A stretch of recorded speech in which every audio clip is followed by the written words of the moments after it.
La Torah, les mitzvot et l'antidépresseur.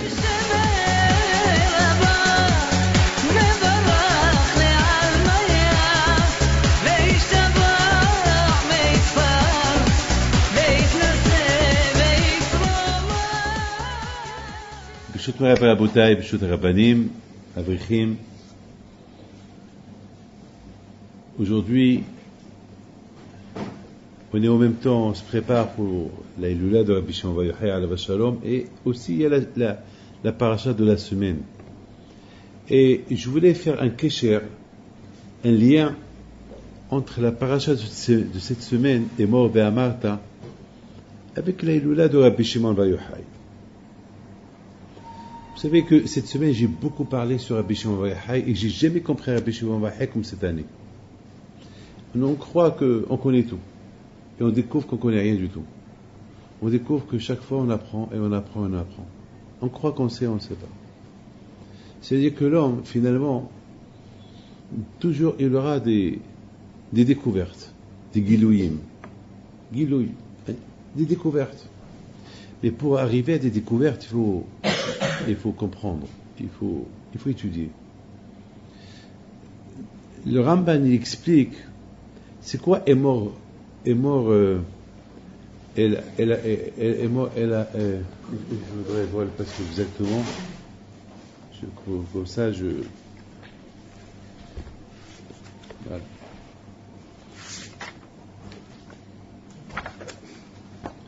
Alors.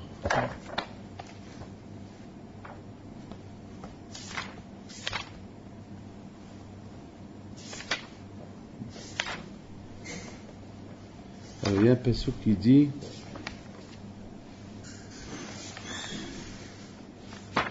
voilà.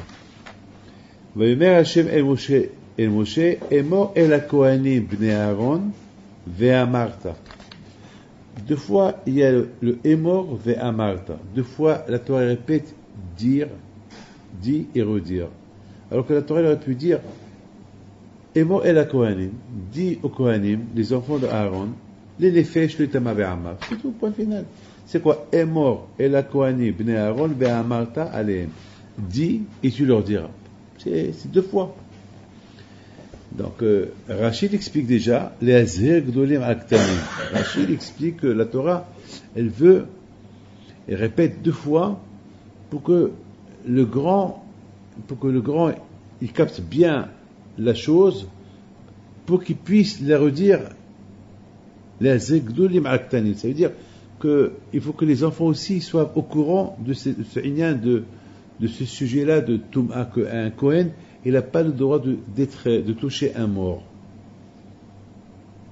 Vous savez que les Kohanim ne touchent pas les morts, sauf son père ou sa mère. Mais le Kohen Gadol, même son père et sa mère, il n'a pas le droit de les toucher. C'est dur, hein. La Torah, elle comprend un Kohen, s'il perd son père et sa mère, il peut pas ne pas les toucher. Donc la Torah lui dit, bon, tu peux les toucher. Mais le Kohen Gadol, même son père et sa mère, il n'a pas le droit de les toucher. Pourquoi? Parce que le Kohen Gadol, il a une autre fonction. Le Kohen Gadol, il est proche d'Hachem.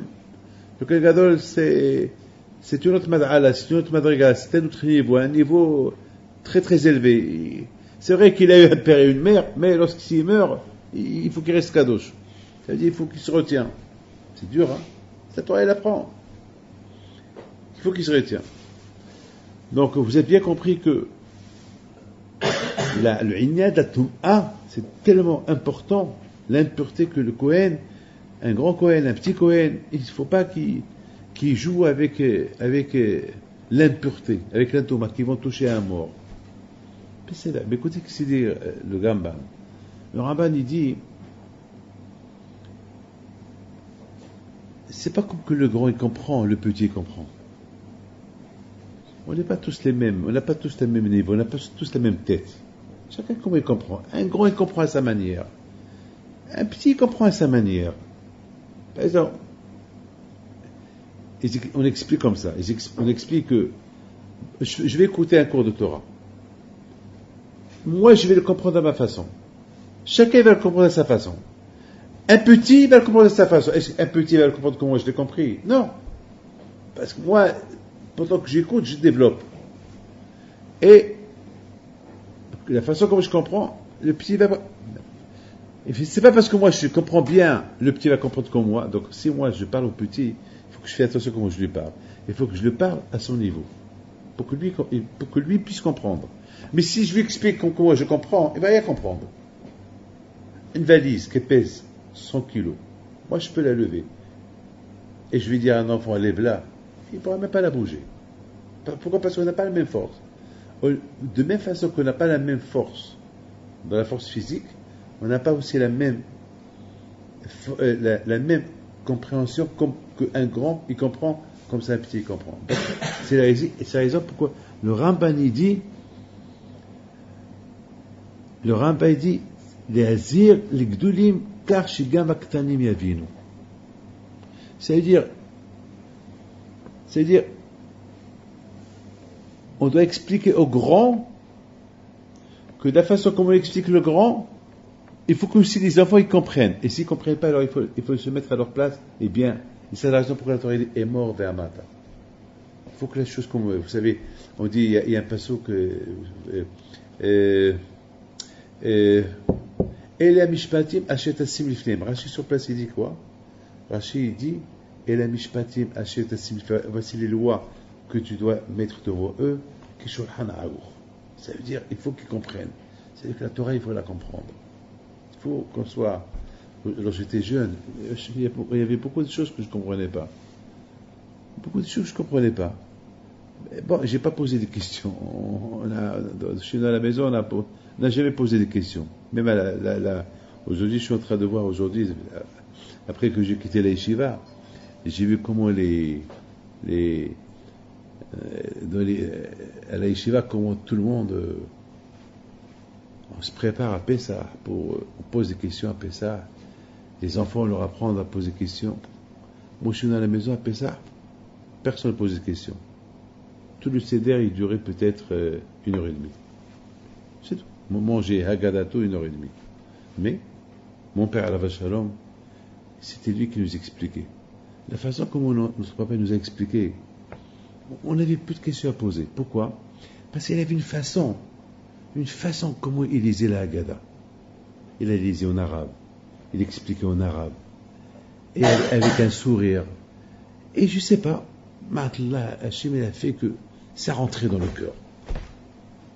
Peut-être parce qu'il y avait une avira de Goudoufla à l'époque. Il y avait une avira de... Aujourd'hui, Hachem Ishmor, on vit dans un monde un peu dur, un monde difficile, un monde où il y a beaucoup de Sahara. Alors aujourd'hui, il y a Amalek de partout. Il y a les doutes de partout. Je sais pas. On a beau dire, on est Tamid Hachamim. Qui sait qu'on est? Qui sait si vraiment on a... Je sais pas. Est-ce que vraiment on est riche à Maïm? On croit qu'on l'est. Est-ce qu'on l'est? On ne sait pas. Je sais pas. À l'époque, il n'y avait pas ce qu'on appelle Ramaot, le vice, être vicieux. Il n'y avait pas ça. Il y avait Tmimot, Tamimti Amashim Elokecha. Comme ça, on a grandi. On a grandi dans une Tmimot. On ne se posait pas de questions. Alors, le papa aussi ne posait pas de questions. Et qu'il expliquait. Avec l'explication, toutes les questions, ils tombaient les uns avec les autres. C'est comme ça qu'on a grandi. Comme ça, on a grandi. Vous savez, mon Rav Alav Shalom, Rav Chaim Shmuel Lopian, mon Rabbi, une fois il y avait à la yeshiva quelqu'un qui a décidé de quitter la yeshiva. Et bien, je l'ai écouté le mois de l'Ishlushim, dans ces Shlushim à Yerushalayim, il y a 10, 12 ans à peu près. Et puis, ce Rav a raconté que ce Bahou, il vient chez Rav Chaim Shmuel pour lui dire qu'il veut quitter. Et Rav Chaim Shmuel Lopian Alav Shalom, il lui dit, pourquoi tu veux quitter? Il dit, parce que j'arrive pas à comprendre. Je sais pas, Julie, j'oublie.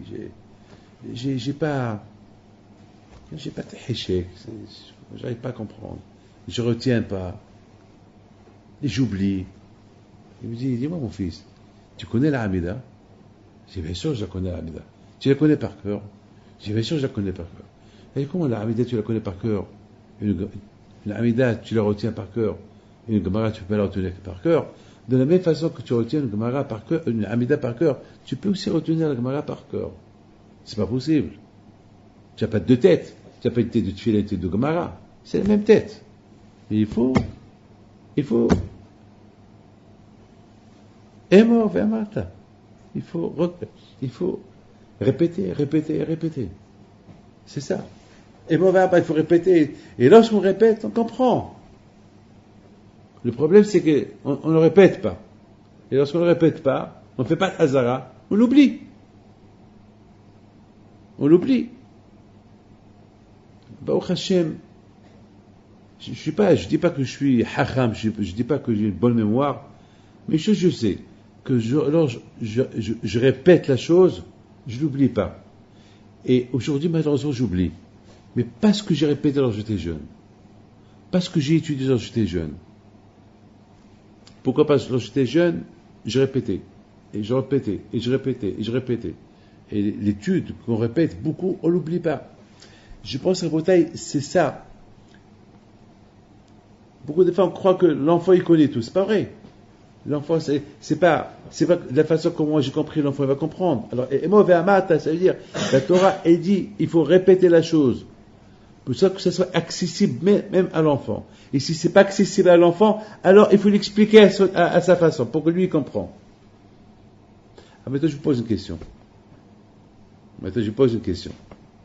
Pourquoi ce Emor Ve'amata, il se dit sur la Tum'a? Pourquoi Kadosh Baruch Hu, il ne parle pas sur autre chose? C'est-à-dire, il faut dire et redire au grand pour que l'enfant il comprend sur autre chose, sur le korbanot. Pourquoi ça parle uniquement sur le tamé, le tmémet, un monsieur qui est mort? Alors, un monsieur qui est mort, la Torah dit, fais attention, un monsieur qui est mort, un Kohen qui est mort, il faut pas que, il faut pas que les Kohanim, ils vont devenir impurs en le touchant. Vous savez que les Kohanim, ils n'ont pas le droit de toucher un mort. Mais comme je vous ai expliqué, ils peuvent toucher uniquement si son père ou sa mère, ils sont morts. Ou sa sœur. Mais une sœur qui n'est pas mariée. Une sœur qui est mariée, c'est fini. Il peut plus la toucher. C'est elle est morte. Il peut pas lui faire la levaya, il peut pas lui demander pardon, il faut qu'il sorte de la maison. Parce que vous savez que lorsqu'il y a un mort dans une maison, toute la maison, elle est tamée. Donc le Kohen, il faut vite qu'il sorte de la maison. Il y a un mort, il faut qu'il s'éloigne. Alors, on vient de dire maintenant que la Torah répète. Il faut faire comprendre aux grands, il faut faire comprendre aux petits que la Torah, il faut s'éloigner de l'impureté. Alors moi, je vous pose une question. Pourquoi ce Emor Ve'amata, la Torah répète 2 fois la chose pour qu'on met en garde et les grands et les petits, que dans ce sujet-là de Tum'at Met. J'ai pas vu les Farshim, pour vous dire, j'ai pas encore vu. C'est une question que tout à l'heure, que j'ai eu. Pourquoi pour le Tmemet, pour l'impureté d'un homme, la Torah, elle parle de Emor Ve'amata et fait des Hazarot, des répétitions, de faire attention pour ne pas. Alors, vous savez, je raconte une belle histoire que Michael, mon fils, m'a racontée tout à l'heure. Chaque jour, je lui demande qu'il me dit un Dvar Torah. Il m'a raconté une histoire sur Rabbi Yossi et Rabbi Shimon Bar Yochai. Il y avait une fois, Rabbi Shimon Bar Yochai, je l'ai lu déjà cette histoire, mais voilà encore. Je l'ai lu et j'ai pas fait attention à cette histoire. Et aujourd'hui, je l'ai entendu et je l'ai compris d'une autre manière. C'est ça, et mauvais matin. Lorsqu'on répète la chose, Gittin. Peut-être vous l'avez déjà lu, Gittin. Mais les hidushim que vous avez fait sur Gittin il y a 2, 3, 4 ans, ben c'est pas les mêmes hidushim que vous allez faire aujourd'hui. C'est comme ça la Torah. Lorsqu'on la répète, il y a toujours des hidushim.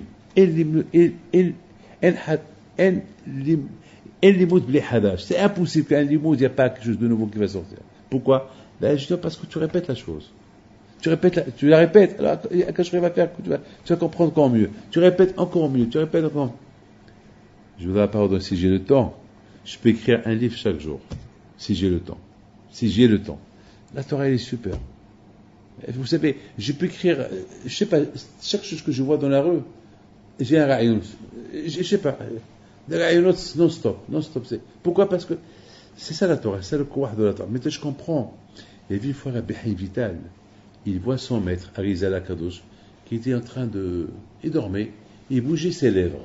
Rabbi Chaim Vital, il s'est approché pour voir ce qu'il dit son maître. Qu'est-ce qu'il dit Arizal? Et Arizal, il sent une présence, il ouvre ses yeux, il dit: qu'est-ce que tu fais?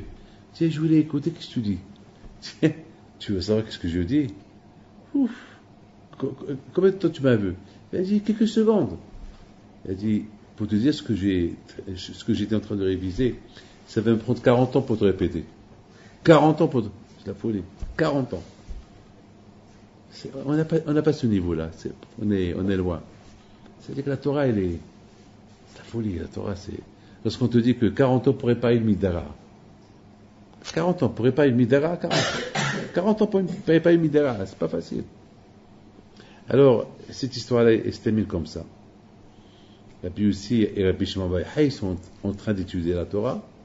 Et voilà, Rabbi Yossi, pendant quelques secondes, il pense à quelque chose. Et vite, Rabbi Shimon bar Yochai, il le regarde, et il lui dit: Yossi, tu as perdu ton tselem. Tu as perdu ton image.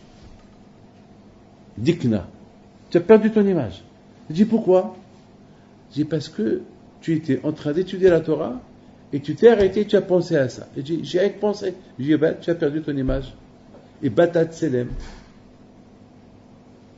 Mais aussi, nous aussi, je dis ça à quelqu'un, il me dit: ah ouais, tu rigoles, pourquoi tu dis ça? Allez, c'est rien du tout. J'ai rien pensé, j'ai pensé à des pommes de terre, j'ai pensé à des... Pour ça, parce que j'ai pensé faire mes courses, alors j'ai perdu mon tselem. Voilà, si je dis ça à quelqu'un, voilà ce qu'il va me répondre. Mais c'est pas Rabbi Yossi qui répond. Rabbi Yossi, il écoute ce que Rabbi Shimon bar Yochai lui dit, il commence, il s'assoit, il étudie, avec mamash, b'mseut nefesh. Et voilà, il lui dit, à un moment donné, il lui dit à Rabbi Shimon bar Yochai: Yossi, ton tselem, ton image, l'image d'Hachem, il est retourné en toi. Tu l'as récupéré. C'est de la folie, ça. Ça veut dire, si on comprend bien ce que je suis en train de vous dire,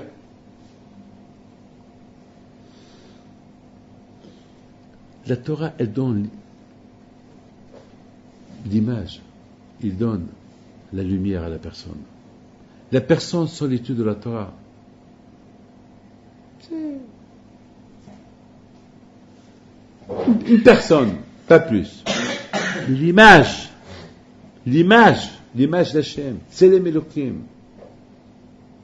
Le Tselem Elokim, Ha'arat Panim,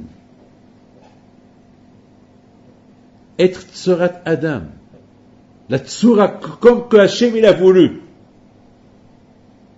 Hachem il a créé un homme qui Tselem Elokim bara oto. Et c'est quoi le Tselem Elokim? C'est cette Torah, c'est Rama Hebarim Veshasa Gidim, les 613 membres et veines qu'il a ancrés en lui. Les membres et les veines qui sont 613, mitzvot Aseh, les mitzvot Aseh, mitzvot Aseh. Voilà comment Akash a créé l'homme.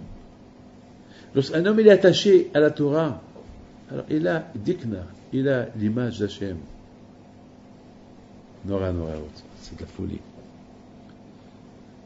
À l'image de Rabbi Yossi qu'il étudie la Torah avec Rabbi Shimon bar Yochai, pensez à des pommes de terre, pensez à aller faire des achats. C'est une dégradation.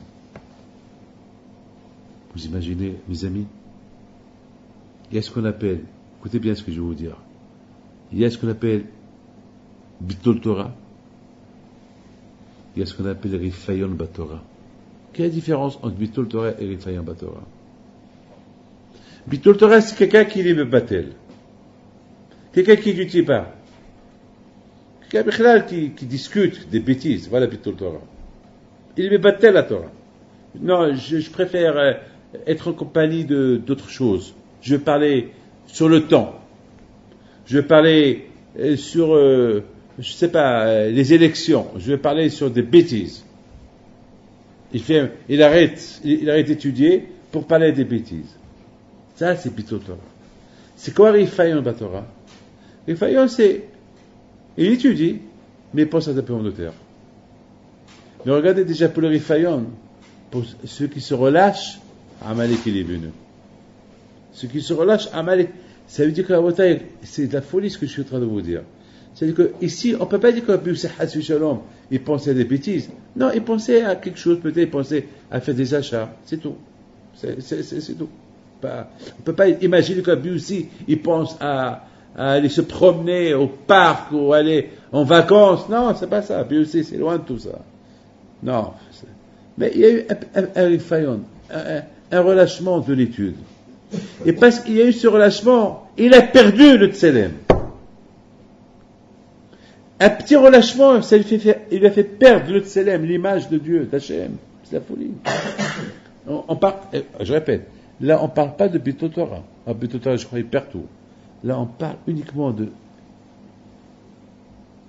Il y a eu un petit rifayon, un petit relâchement. Il pense à quelque chose qui n'est pas Torah. Mais quelque chose de propre. Pas quelque chose de sale, Hassu Shalom. Il pensait à quelque chose de propre. Et même qu'il pensait à quelque chose de propre, qu'est-ce qu'il dirait Rabbi Shimon Bar Yochai? T'as perdu le tselem. T'as perdu le tselem. Il dit Rabbi Shimon Bar Yochai, lui, c'est Shitato. Hamaler vaderer. Vepusek mishnato. Veomer mana e ilanze mana e nirze. Arize mitchaye benasho. Quelqu'un qui les possède. Quelqu'un qui étudie la Torah. Il part Dvarim Ptilim. Pour lui, Dvarim Ptilim, même s'il dit mana e ilanze. Marabom Asecha, pour lui, c'est Dvarim Ptilim. Mitchaye benasho. Il est condamné à mort. Dire une chose pareille, tu n'as pas le droit. Comment? Il faut dire, la Torah elle est super, c'est pas cette forêt elle est super, ou cet arbre il est super. Non, tu es en train d'étudier la Torah c'est la super.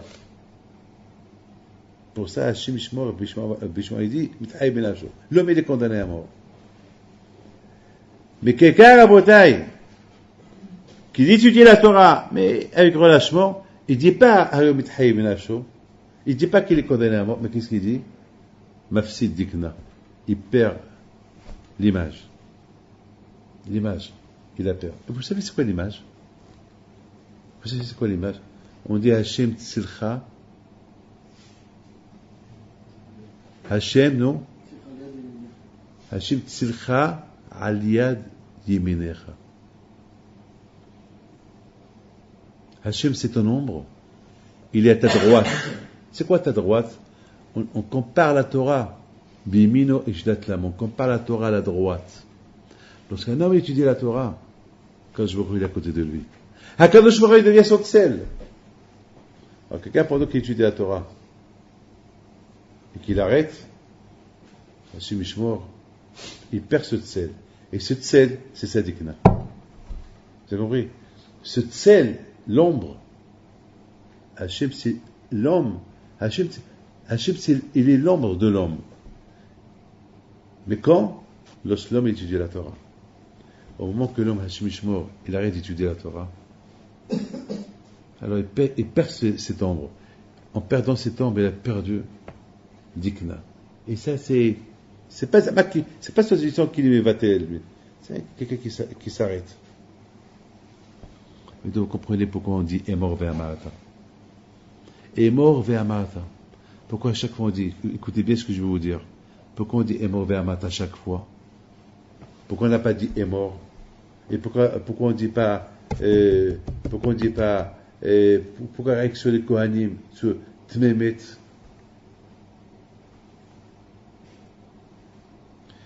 Je ne sais pas si vous avez vu Pirkei Avot qui dit, celui qui étudie la Torah, et il mange, celui qui mange, il étudie, et il n'étudie pas la Torah pendant qu'il a mangé, qui lo achlu mizif himitim. Vous savez, quelqu'un qui mange, il mange pour servir à Kadosh Baruch Hu.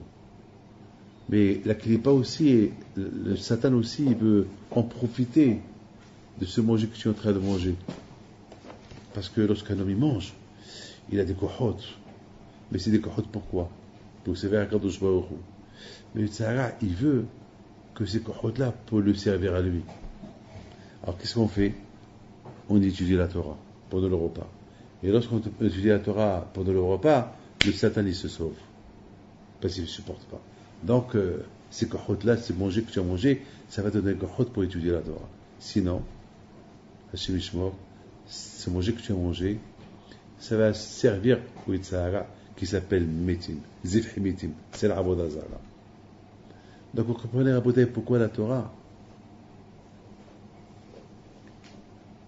Amarot Hashem, Amarot Tehorot. Les paroles d'Hashem, les paroles de Torah, ils sont Amarot Tehorot. C'est des bonnes paroles, c'est des paroles saintes. Avec ces paroles-là, un homme, que ce soit les paroles lorsque tu manges de Torah, que ce soit les paroles de Torah lorsque tu étudies la Torah, que ce soit les paroles de Torah lorsque tu manges, que ce soit les paroles de Torah lorsque tu voyages, lorsque tu vas dormir, lorsque tu les répètes, alors ça t'attache à Akadosh Baruch Hu. Sinon, Hassu Shalom, ça va t'attacher aux morts.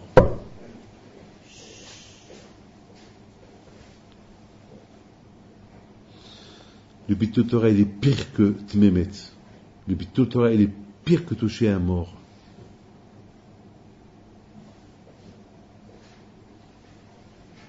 Un mort, c'est celui qui peut parler. Ça y est. Tant qu'il était vivant, il était tahor. Parce que la Torah, elle est mitaharit toto. La Torah, elle le rend pur. Mais tant qu'il est mort, il est tamé. Alors la Torah, elle veut que l'homme, Hassi Shalom, il n'arrive pas dans Hassi Shalom, avec, lorsque un homme, il répète la Torah, il la répète, alors, Hashem, il aura un srout que jamais il aura cette toum'a des morts, ou bien, parce que la toum'a de mort, c'est Abi Avot Toum'a. C'est Abi Avot Toum'a. Le mort, c'est Abi Avot Toum'a, le mort. Il n'y a pas pire que la Toum'a. Et un Bitul Torah, c'est Abi Avot Toum'a, Bitul Torah. Ceux qui étudient pas la Torah. C'est pour ça que Rabotai Tzadikim, non-stop, ils ont étudié la Torah. Il y avait même ceux qui avaient le tefillin tout le temps, sauf lorsqu'ils allaient dormir, ils l'enlevaient. C'est de la folie. Vous savez, tout à l'heure, j'étais en train de penser. Il y a le Pri Hadash qui pose une belle question. Le Pri Hadash qui pose comme question, il dit pourquoi on fait l'Akbar Omer? Voilà, quand même, et quoi, on fait une simha alors que les Talmidim de Rabbi Akiva ils sont morts? C'est pas possible. Et pourquoi on va être content? Le contraire. Et à cause de Bishon Vayahai. Et le Pri Hadash, il donne une belle réponse. Il dit quand même, ce jour-là-bas, Rabbi Akiva, il a donné smicha à 5 talmidim à lui. Et parmi ces 5 talmidim, il y avait un Bishon Vayahai. Donc, c'est ça la simha. Il y a eu smicha, quand même. Kvoda Shotora, il y a eu smicha. Mais quand même, Rabotai, il y a, quelque part, il y a encore une question. Parce qu'il y a eu une smicha à 5 talmidim, on fait une simcha, quand même, il y a eu 24 000 élèves de Rabbi Akiva qui sont morts quand même. On dit, Rabotai, Na'ase Adam, Ne'ema ba'oberecha. Ça veut dire quand Kadosh il a créé l'homme, il a dit Na'ase Adam, Kadosh Baruch il a demandé au Malachim, Na'ase Adam. Il leur a dit, mais pourquoi? Il leur a dit, parce que il va sortir de lui Rabbi Shimon Bar Yochai. Et puisqu'il va sortir de lui Rabbi Shimon Bar Yochai, alors ça vaut la peine qu'on va créer Adam. C'est ce qu'on dit. Na'ase Adam, Ne'ema ba'oberecha. Ce Na'ase Adam qu'Hachem a dit sur Adam Arishon, c'était pour Rabbi Shimon Bar Yochai. Je pense, c'est la raison pourquoi on fait dans un lac Ba'omer, on fait une simha. Pourquoi lac Ba'omer on fait une simha? Parce que Rabbi Shimon Bar Yochai, il représentait tout le monde. Mais que tout le monde est mort, et lui il est resté vivant, ça vaut la peine. Pourquoi? Parce qu'il avait cette dikna de Kedusha sur lui non-stop. Avec imaginez-vous, que Rabbi Shimon Bar Yochai, il voit Parce qu'il a vu Rabbi aussi qui s'est arrêté d'étudier, il a perdu sa dikna, il a perdu l'image d'Hachem. Alors imaginez-vous Rabbi Shimon Bar Yochai, qu'est-ce qu'il était. Quel humra il était Rabbi. Combien il était Rabbi Shimon Bar Yochai. On n'a aucune imagination. Quel madriga. Quel niveau était Rabbi Shimon Bar Yochai. Et c'est la raison pourquoi un homme peut rester vivant et être considéré comme un mort. Et un homme peut mourir et être considéré comme un tzaddik. Comme il dit, il y a beaucoup d'infractions qui disent que les tzaddikim, même après leur mort, ils ne sont pas mtam'im. Mais, malgré tout, mais vous savez que il y a un Navi Alav Shalom, c'est lui qui a pris les ossements de Rabbi Akiva. Il lui a dit, mais tu es Kohen. Il leur a dit, même que je suis Kohen, les tzaddikim ne mtam'im. C'est Atzoum, ça. C'est Atzoum. Vous connaissez que Rabbi Shimon Bar Yochai Alav Shalom, il avait un houch, il avait un Ruach HaKodesh, que là où il allait, il savait où il y avait des morts. Il savait, ici il y a un mort. Il faisait simanim, ici il y a un mort, ici il y a un mort, ici il y a un mort. C'est-à-dire que la mort, c'est la chose la plus pire de tout le monde, c'est la mort. Et la chose la plus pire, qu'elle est considérée comme la tombe d'un mort, Bitul Torah. C'est pour ça qu'on dit Amarot Hashem, Amarot Tehorot. Yatame Yatahor. Tame c'est la Toum'a, Tahor c'est Tahor, c'est la pureté, c'est Tahor, c'est permis. Et la Torah, elle est Metaheret. Ça veut dire à Bouteille que lorsqu'il n'y a pas de Torah, on tombe dans le piège de la Toum'a, de l'impureté. Et lorsqu'il y a la Torah, alors on s'éloigne, la Toum'a, elle s'écarte de nous et s'éloigne de nous. Et c'est la raison pour laquelle la Torah, elle parle de la Toum'a, lorsqu'il n'y a pas Amarot. Lorsqu'il n'y a pas l'étude de la Torah, automatiquement, il y a l'impureté des morts qui arrive. Vous allez peut-être vous raconter, et je termine avec ce que je vais vous dire là. Je ne sais pas si vous connaissez, il y avait une fois, il s'est passé une histoire. Il y avait une fois, il y avait un élève de Brachot. Et il demande à Rabbi Gamliel, est-ce que la prière de Arvit est le Chova ou elle est Rishut? Et Rabbi Gamliel lui dit, elle est Chova. Il lui dit, mais alors je comprends pas, mais il m'a dit à Bishua que elle est Rishut. Ça veut dire Rishut, ça veut dire que c'est pas obligé. Chova, c'est obligatoire. La prière de Arvit est obligatoire. Mais la prière de comment ça s'appelle, la Bishua, il dit que la prière de Arvit, elle est Rishut. Ça veut dire, Rishut, c'est pas obligatoire, mais il faut la faire. Il dit, ah bon? Comme ça il t'a dit? Ah ben. Alors, je lui dis, pose-moi cette question à la yeshiva, devant tout le monde. À la yeshiva, tout le monde, Rabbi Gamliel était là, tout le monde était là, et voilà, encore l'élève, il se lève. Il dit, je peux poser la question à la bataille? Oui. Est-ce que la prière de Arbit, elle est Chova, ou elle est Rishut? Est-ce qu'elle est obligatoire? Et voilà, Rabbi Gamliel dit, non, oui, elle est Chova. Ah bon. Alors, Rabbi Gamliel se lève et dit, est-ce qu'il y a quelqu'un parmi vous ici qui dit qu'elle est Rishut, que la prière de Arvit, elle n'est pas obligée? Personne ne répond. Et toi, Rabbi Shua, qu'est-ce que tu dis? Rabbi Shua, il dit, non, c'est Chova, comme vous avez dit. Il lui dit, mais on m'a dit de ta part que tu as dit que la prière de Arvit, elle est Rishut. Elle n'est pas obligée. Et ce qu'il veut la faire, il l'a fait. C'est vrai ou pas? Alors, Rabbi Shua, il dit, je ne vais pas contredire, après tout, je l'ai dit. Elle dit, oui, je l'ai dit. Tu l'as dit. Alors maintenant, lève-toi et dis que tu t'es trompé. Et Rabbi Shua, Rabbi Gamliel a commencé à faire un pile-poule, et Rabbi Shua était debout. Vous connaissez l'histoire? L'histoire, elle s'est terminée mal. Que Hachamim se sont énervés sur Rabbi Gamliel, et ils ont dit, il est en train de faire bisayon à Rabbi Shua. Qu'est-ce qu'ils ont fait? Et ils ont décidé de le détrôner. Parce que Rabbi Gamliel était nasi, il était président, et voilà, ils l'ont détrôné, et ils ont mis Rabbi Elazar ben Azariah comme président. Parce qu'ils n'ont pas admis que Rabbi Gamliel a fait honte à Rabbi Shua. Voilà. Quelque temps plus tard, ils ont eu de la peine. Quand même, Rabbi Gamliel, c'était le nasi.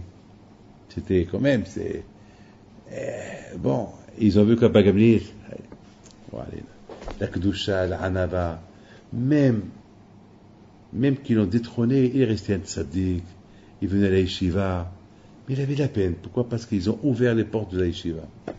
À l'époque de Rabbi Gamliel, c'était pas tout le monde qui pouvait rentrer.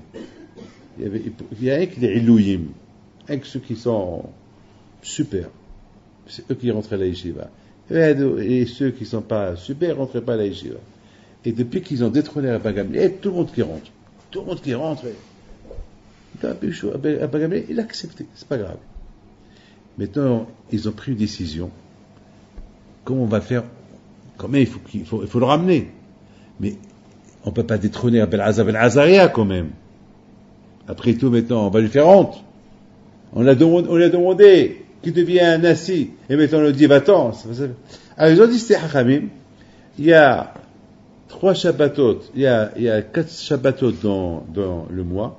3 Shabbatot, c'est Rabbi Gamliel qui va faire une dracha. Et un Shabbat, c'est Rabbi Azar Ben Azaria qui va faire une dracha. Et ils se sont remis, et il y a eu la paix. Écoutez bien. La Gemara dit, et qui était ce Talmid qui a posé la question? Et la Gemara répond, c'était Rabbi Shimon Bar Yochai. Eh bien, alors, Ben Ish Chai, dans son livre, Ben Yehuda, il pose une question. Pourquoi la Gemara, lorsqu'elle raconte l'histoire, il dit, un Talmid, il a posé la question. Pourquoi la Gemara, il dit pas sur place, Rabbi Shimon Bar Yochai, il a posé une question? Pourquoi, une fois que l'histoire s'est terminée, et c'est qui ce Talmid? C'est Rabbi Shimon Bar Yochai. La question de Ben Ish Chai, elle est belle. J'ai pas vu sa réponse. Mais Rabotai, je termine avec ce que j'ai pensé tout à l'heure. Alors j'ai dit, regardez comment les tzadikim, ils n'ont pas voulu mélanger le nom de Rabbi Shimon Bar Yochai dans la mahloket. Parce qu'il y avait une mahloket entre entre Bishua et Rabbi Gamliel et Hachamim. Alors, s'ils mettent Rabbi Shimon Bar Yochai au milieu, ils vont dire les gens, regarde ce que Rabbi Shimon Bar Yochai a causé. Il a causé une guerre, une bagarre. À cause de sa guerre, à cause de lui, Rabbi Azar, Bishua, Hachamim, ils sont énervés sur Rabbi Gamliel, ils ont détrôné Rabbi Gamliel, après ils ont pris Rabbi Azar Ben Azaria. Le contraire de la Torah, Hachamim, ils disent, qui c'est cet élève, une fois qu'il y a eu la paix. Tout le monde, ça veut dire quelque part, finalement, il a réussi Rabbi Gamliel, Rabbi Shimon Bar Yochai, par la question qu'il a posée, que תלמידי חכמים מרבים שלום בעולם וכל בנייך לימודי השם ורב שלום בנייך אל תחיה בנייך אלא בנייך. Ça veut dire que תלמידי חכמים, voilà, c'est vrai, il y a eu une mahloket entre eux, mais voilà comment c'est terminé, et c'est terminé très très bien, il y a eu le shalom, il y a eu la paix, etc., etc. Donc, je termine. De là, j'ai compris la grandeur de Rabbi Shimon Bar Yochai. Il était Talmid, hein. Talmid, d'après la Gemara, il était Talmid. Talmid, il a réussi à poser une question. Et cette question-là, la façon qu'il a posée, il y a eu mahloket à cause de sa question, mais ceux qui ont écrit la Gemara, Rabbi Ner Rabashi, ils auraient pu écrire, c'était Rabbi Shimon Bar Yochai. Mais Rabbi Ner Rabashi, ils ont compris que ce que Rabbi Shimon Bar Yochai est devenu plus tard, on ne peut pas les mélanger dans une mahloket. Si on doit raconter une histoire sur lui, on ne peut que parler que des choses bien sur lui. Donc, puisque le début, ça a mal commencé, on ne va pas dire son nom. Mais puisque ça s'est bien terminé, à la fin, là, on va écrire son nom. Ça, Rabotai, c'était Rabbi Shimon Bar Yochai. Na'aseh Adam, Ne'ema ba'avorecha. On ne peut pas raconter une histoire sur Rabbi Shimon Bar Yochai qui va, au départ, il va nous apporter. Tu te rends compte, à cause de lui, ce qui s'est passé? Alors, on ne sait pas qui est-ce. Une fois qu'on termine, super. Finalement, ce Talmid-là, c'est grâce à lui qu'il y a eu Shalom, et grâce à lui, Azar est devenu Nasi, et beaucoup de choses. Et c'est qui? C'est Rabbi Shimon Bar Yochai. Toujours la fin. Toujours l'histoire, la fin de l'histoire. C'est pour ça qu'on dit, sauf Ma'aseh. Le Mahshavat Tehila. Pourquoi? Parce que c'est la fin qui compte. Je vous raconte une histoire. Une fois, j'étais à Anvers. Zichron Levacha, le tzaddik Rav Agon, Rav Chaim Kreisberg, qui était le Rosh Abedin d'Anvers. C'est un grand ami de Haram. J'étais chez lui à la maison, j'ai mangé chez lui, et à la fin, il m'a accompagné en bas. Alors moi, j'ai dit, il ne faut pas m'accompagner, c'était le Rosh Abedin, j'étais jeune, j'avais 40 ans. Lui, c'était un vieux, c'était un garon. Il dit, non, je vous accompagne. Je dis, non, il me dit, alors je te pose une question. Je lui dis quoi? Il me dit, pourquoi on dit que la levaya, accompagner quelqu'un, c'est plus important que de le recevoir? La levaya, il est plus important que l'Akhnasat Rahim. Mais j'ai toujours, et je me rappelle, il m'avait dit, on dit que celui qui met la vie de Havero, comme s'il reçoit un cadeau. Pourquoi? Je lui dis, Kvodarav, vous avez une réponse? Il m'a dit, non, j'ai pas de réponse. Je dis, Kvodarav, je suis venu vous visiter, oui ou pas? Il me dit, oui. Je lui dis, quel souvenir je vais garder de cette visite que je vous ai visité? Est-ce que le café que j'ai bu avec vous? Est-ce le Divrei Torah qu'on a parlé ensemble? Est-ce que, je ne sais pas, vous m'avez demandé une bracha, alors que je suis plus jeune que vous? Qu'est-ce que je vais garder dans toute cette visite chez vous? Ce que je vais garder, c'est ce que vous avez fait maintenant. Vous m'avez accompagné jusqu'à la voiture. Ça, jamais je l'oublierai. Ça, jamais je l'oublierai. Ça, je vais le garder. C'est de l'Evaya. Toujours la fin. La fin de la chose est la plus importante. Voilà, Rabotai.